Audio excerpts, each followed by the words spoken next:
President Dana White, who appeared on the UFC Unfiltered broadcast and confirmed that he's working on the fight between Nate Diaz and George St. Pierre at 155 pounds, which would be at UFC 227 in Los Angeles on August 4th. Nothing is signed. Dana White just said, this is what I'm working on. And in fact, it goes even further than that, saying here's what he's looking for in terms of Los Angeles. Quote from the podcast, I'm targeting LA. In my perfect world, if everything goes perfect, and nothing ever goes perfect in this world, don't we know it, Dillashaw versus Garbrandt, GSP versus Diaz would be the co-main, Gustafsson versus Rockhold, and Brunson versus Antonio Carlos Jr. It's very interesting. I feel like, Brett, we should have seen this coming. Especially the GSP Nate Diaz fight, especially all the negotiating back and forth. I feel like maybe the weight is interesting, but it plays into the winner gets Conor narrative. I feel like we should have seen this coming. Nate wants a big fight. Nate wants big money. George isn't doing anything without big money. Both of them are hanging out there without fights. Let's put them together. Yeah, it doesn't make much sense from George's standpoint, though. I don't think. I mean, there are big fights out there for George. I mean, that's what happens when you're the type of athlete that George is, with all the credentials that he has, and then you sit out for 4 years and you come back and win a second title. I mean, there's no shortage of options out there for George. I mean, you know, Habib Nurmagomedov won the lightweight title a month ago, and the first name he brought up was George St. Pierre. So to say that we should have seen this coming, in a sense, yes. I mean, the general pieces and parts to it makes sense from a standpoint of what you just said of, hey, it's a big fight. Both these guys are famous. You know, they satisfy that big fight requirement, you know, and George is a little later in his career. Nate's kind of been waiting around for the Conor sweepstakes, so just throw them together. I mean, that makes sense. But the side that I'm having a hard time wrapping my head around is George's side, just because I think he's got other options. I think sometimes he's a little misleading in how much he talks about the legacy. I think he's still in a heartbeat would fight Conor McGregor. He says, "Oh, I don't challenge the smaller guy, and that's not a big fight to me." Like, I think you would like that fight, George. I do, but I also think that there is a lot of genuine aspects of when he's saying, you know, I'm interested in a legacy fight. And does beating Nate Diaz at this point in his career truly add to George's legacy? Like, if this fight happens on August 4th, will we look back 10 years from now and call this one of the standout fights of George's career? No, but conspiracy theory, George St. Pierre went to the UFC and said, I'm not going to fight at middleweight anymore. Dana White said, okay, well then do me a favor, take one fight before you get Conor McGregor. Well, from that standpoint, yes, it creates a fight in which you have a clear, awesome opportunity opponent. You have a clear potential opponent for McGregor. And I guess that could be fitting into this, but I don't know. And to be honest, just from a personal standpoint, like, set aside the business of it, set aside the politicking and the, you know, whatever each fighter is trying to accomplish here. I don't like it at all, man, just from the standpoint of, I love the Nick Diaz, George St. Pierre rivalry. I love it. I don't want to mess with that. I don't want to have this like chapter to that rivalry of like, oh, the little brother is going to avenge like the older brother. Like, I find that so unnecessary because we've already had such a great rivalry with Nick and George. I mean, if anyone's going to fight George, if he's going to take a non-title fight Nick. You know, I'd far rather see that. Just like I wouldn't want to see George fight Conor, because that's Nate's rival. I mean, the Diaz brothers have done such a tremendous job of creating these rivalries with the two biggest stars in the sport, arguably. So why do they have to trade off? Like, why do they have to switch and you know, and fight the other brother's rival? Nate has said that that's Nick's fight in the past. Yes, he has. So that's another thing. Yes, he has. And then, remember, this fight isn't finished, and I think that that's still something that needs to get hammered out. You know, is Nate willing to take this fight when he has long seen it? I mean, he's told me that directly, personally, on numerous occasions. Like, I'm not targeting George. That's Nick's fight.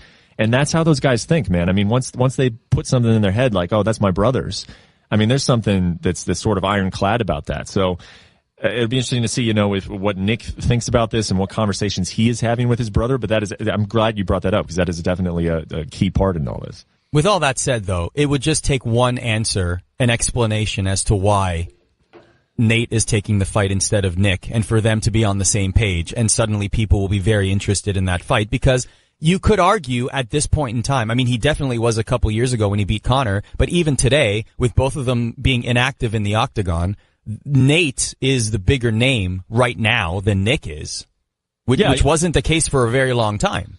The appeal to the UFC is easy to see. You know, like you mentioned, the winner of this is going to be an even bigger opponent potentially for McGregor. It's a big fight. Obviously, it's a huge, high-profile fight that you can put in a market in which they expect high-profile fights in Los Angeles.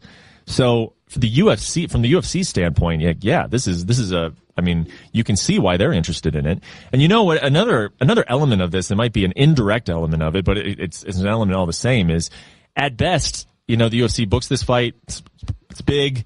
You know, you can hang your hat on it for that August 4th event. It lifts those numbers. It draws out a crowd in LA. That's all great. At worst, does it not pique the interest of a Conor McGregor? Does it not maybe pique the interest of a Nick Diaz? Does Nick Diaz maybe come to the table slightly earlier than he would have before? Is this something that you can use to entice at least a conversation? Because now think about what's happening. You know, Conor McGregor has seen this news, so maybe he's thinking to himself like, well, you know, maybe a trilogy fight with Nate isn't such a bad idea. It just starts those conversations, and it maybe accelerates those conversations. And for a while, you know, we've been stuck in sort of this rut and this place of non-movement when it comes to Conor for sure, but then also Nick Diaz, Nate Diaz, by throwing around these big names and using George St. Pierre as a catalyst. Again, if the fight comes together, it's great. But even if it doesn't come together, at least you're getting these sides talking again and engaging. And I think that's not a bad thing for the UFC either. Speaking of fights that may or may not happen, that leads us to headline number 3. We've talked about it in the past on this podcast. Eddie Alvarez and Dustin Poirier. Is this fight going to happen or not? What we do know as of the last podcast that we did last week was that Eddie Alvarez and Dana White have met face to face. Dana White was in Philadelphia to see his Celtics play the 76ers. Surprisingly amazing, by the way. I did not see that series going down the way it did. Total sidebar. Yeah.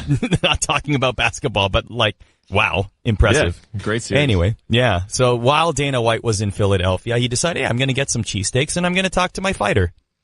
So they had, and you tweeted after that nothing concrete has been made public from that meeting. Dustin Poirier, meanwhile, on social media, growing impatient, you know, throwing out ultimatums saying this is the last day, sign on the dotted line, threw out that he wants the title fight. So now we're still in this state of limbo regarding this fight. Yeah. Where are we? Is this actually going to happen? Yes or no, Brad? What do you think?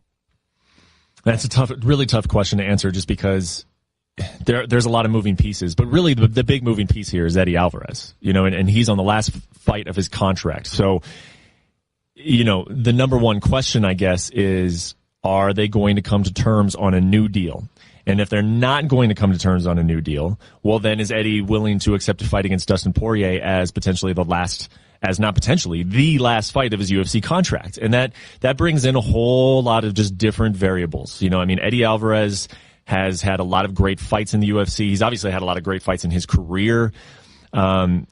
You know, he's at a point in his career where he's not just going to say, oh yeah, go ahead, throw me the next guy. He's going to be strategic, especially if it is the last fight of his deal.